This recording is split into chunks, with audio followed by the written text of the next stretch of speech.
ભાઈ આખું ભારત ફરી લ્યો, આવડી ઓફર તમને ક્યાંય જોવા નહીં મળે. હવે તો આખું ગુજરાત નિંદર કરશે ને આખું રાજકોટ તો આજથી સુવાનું જ નથી.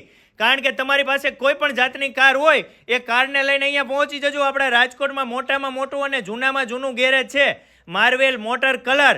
અહીંયા છે ને તમારી કોઈ પણ કાર હોય એમાં એન્જિનમાં કાર્બન ક્લીન કરાવવું હોય તો 1500 રૂપિયામાં કરી દેશે. અને એમાંય જનરલ ચેકઅપ ફ્રીમાં. Engine oil, break oil, power steering oil, coolant, battery પાણી, એર ફિલ્ટર, એસી ફિલ્ટર તમામ ચેકઅપ ફ્રીમાં. ગાડી ફૂલ વોશિંગ સર્વિસ પણ ફ્રીમાં માત્ર 1500 રૂપિયામાં. આના સિવાય ગેરેજને લગતા તમામ કામ અહીંયા કરી આપે છે, જેમ કે કલર કામ, એન્જિન કામ, બોડી કલર, કોટિંગ કામ. મારા વાલીડાઓ, આરટીઓના તમામ કામ, વીમાના તમામ કામ આ એક જ જગ્યાએ થઈ જશે. જૂની ગમે એવી કાર હોય સાહેબ અહીંયા લઈને પહોંચી જવાનું. અહીંયા બેસ્ટ ઓફર આપે છે 1500 રૂપિયામાં કેટલું બધું ફ્રીમાં. મારા વાલીડાઓ, તમારી જૂની કાર લઈને પહોંચી જજો અહીંયા.